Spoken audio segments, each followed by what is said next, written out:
Saya tak percaya tangkal tu wafak tu bagi ni. Bagi Allah yang ni. Kecerasan. Okey, saya nak Adakah itu kata, boleh menghalalkan? bila Nabi kata SAW, at-tiyaratu syirk. Tiarah ni apa bahasa Melayu? Bersial-sial. So, oi, hari ni macam tak baik lah kalau kita nak buat bisnes ni. Kan? Tak ada kaitan dengan cuaca, tak ada kaitan dengan apa. Hanya tarikh contoh. Tarikh tak kena apa semua. Bersial-sialan ni. Nabi kata apa? Syirik. Let me test you here. Put a head of Ahlus Sunnah wal Jamaah Asy'ariyah Maturidiyah. Be very careful with your answer. Orang yang amal tu murtad tak? Kalau dia buat bersial-sialan tu. Dia buat exactly apa yang Nabi cakap tu. At-tiyaratu syirkun. Dia murtad tak? No, good that you are frank. Sahabat kita kata, Nabi kata syirik, syirik lah. Maksud syirik tu apa? Betul. Keluar daripada Islam ke tidak? Keluar daripada Islam. Nah, that's why SK kena buat kerja ni. Sebab kefahaman seperti ini masih ada dalam masyarakat. Bahkan di kalangan yang ikut SK lama pun masih berpegang. Saya bukan nak salahkan. Saya kata benda ni mungkin ada rumut. Dia ada benda tak jelas bagi sebagian pihak. It's okay. It's good that you guys are frank. Tahu tak syirik ni ada level? Ada syirik asghar, ada syirik akbar, ada syirik yang mengeluarkan seseorang daripada jalan Allah. Ada yang tidak. Contohlah saya bagi. Ada kufur. Allah kata siapa yang tidak berhukum dengan hukum Allah, orang tu kafir. Man lam yahkum bima anzalallah fa ulaika humul kafirun. Terjemahkan ayat tu. Apa yang awak faham?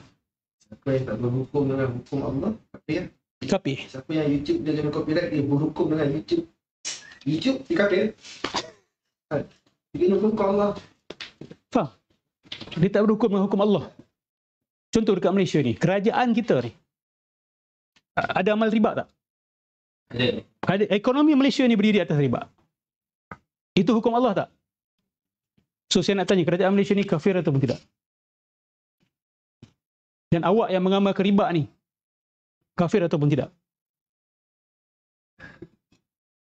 Ada kekufuran tetapi bukan kufur yang mengeluarkan awak daripada agama. Ada keingkaran lah dekat situ. Kufur ni asal mana dia apa? Ingkar. Don't tell me the whole of people in Malaysia happy dengan hukum Allah. Tak. Ada je orang yang hukum riba ni susah sikit nak amal hari ni kan. Itu ada kekufuran dekat situ. Tapi kenyataan seperti itu tidak mengeluarkan seseorang daripada agama. Kecuali dia kata hukum riba ni tak relevan dah.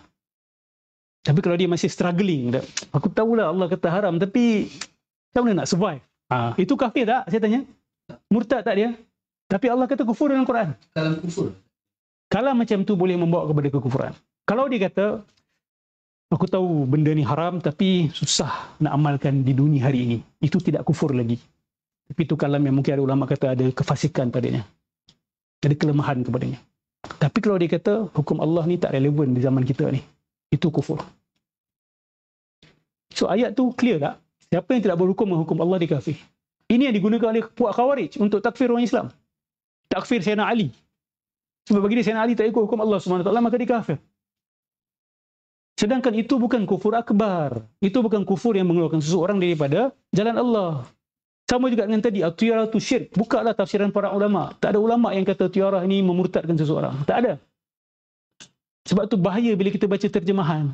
Dan kita tak tahu ada tingkatan kufur, ada tingkatan syirik. Dan benda ni senang ke susah sahabat-sahabat nak faham? It takes time, it takes study. Sebab ulama bila, okey, sekejap. Ini memurtadkan ke tak? Tak. Sebab ada yang buat macam ni zaman Nabi SAW, Nabi tidak memurtadkan dia. So dia orang pun akhirnya, okay, this is what we understood. Kita kumpulkan semua ayat Quran, semua hadis tentang isu ni. Okay, rupanya syirik ni ada tingkatan. Ada tak Allah sebut kufur kat dalam Quran tentang orang yang tidak bersyukur? Ya. Kita sebut kufur nikmat kan? Boleh tak kita kata orang tak bersyukur tu kafir? Dalam satu segi, boleh. Maksud dia kafir dekat situ ingkar kepada Allah Subhanahu Wa Taala. Tapi kekufuran yang mengeluarkan seseorang daripada agama, tak boleh. Katalah ada orang yang tak pernah bersyukur kepada Allah langsung. Boleh kita kata dia bukan orang Islam. Dia kalau mati, tanam kat kubur orang bukan Islam. Dia tak pernah bersyukur, kan? Tak pernah sebut Alhamdulillah. Sebab apa? Allah sebut orang yang tidak bersyukur ni kafir.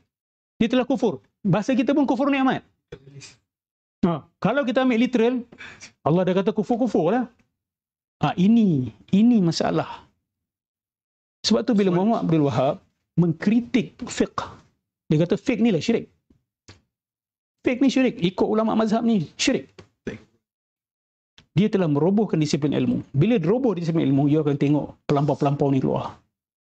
Budak-budak kecil yang tak tahu apa-apa, baru berubah semalam, hari ni syirikkan ulama, kafirkan ulama. Dia tak tahu beza orang yang dah belajar agama lama, orang yang berfikir lama, orang yang boleh dipercayai akal fikiran dia, dengan orang yang dia suka, dia tak boleh beza. Dia tak segan-segan masuk dalam satu grup, dalam satu YouTube, terus kutuk. Hanya kerana orang tu cakap benda yang dia tak pernah dengar. Ini yang menyuburkan budaya macam ni apa? Salah satunya kalam-kalam Muhammad Abdul Wahab seperti itu. Fiqh adalah syirik. Sebab apa? Tak terus pergi pada Quran dan Sunnah. Terpaksa bergantung kepada ulama. Yes. Dalam khutbah wada' Nabi kata, la tarji'u ba'di kuffaran. Lepas aku dah wafat, aku dah tak ada, janganlah kembali kepada kekufuran. Saling berbunuhan. Apa dia? Yadribu ba'dukum liqaba ba'd. Saling berbunuhan. Jadi Nabi kata saling berbunuhan tu kufur. Jadi bila sahabat pun saling berbunuh, macam mana tu? Jom kita ambil literal. Jom. Let's put it into test. Thank you, Ustaz. Let's put it into test. Let's test your methodology. Allah kata apa? Nabi kata apa? Janganlah kamu kembali kepada kekufuran selepas ni. Kekufuran yang Nabi maksudkan apa? Saling berbunuhan sesama sendiri. Lepas Rasulullah wafat, sahabat berperang tak sama sendiri? Ada tak Ahlussunnah wal Jamaah mengatakan bahawa sahabat-sahabat telah kafir, terkeluar daripada Islam kerana mereka berbunuhan sama sendiri? So kufur yang Nabi maksudkan tu kufur apa? Meniru amalan kufur dulu. Meniru amalan kekufuran. Ini Khawarij dia. Tapi Khawarij pun kita tidak murtadkan mereka. Khawarij pun kita tidak kufurkan. Kita tidak mentakfir Khawarij. Kita kata Khawarij ini sesat. Dia bukan Ahlussunnah wal Jamaah. Lepas ni kita akan cerita Khawarij dengan ciri-ciri Wahabi. Okay?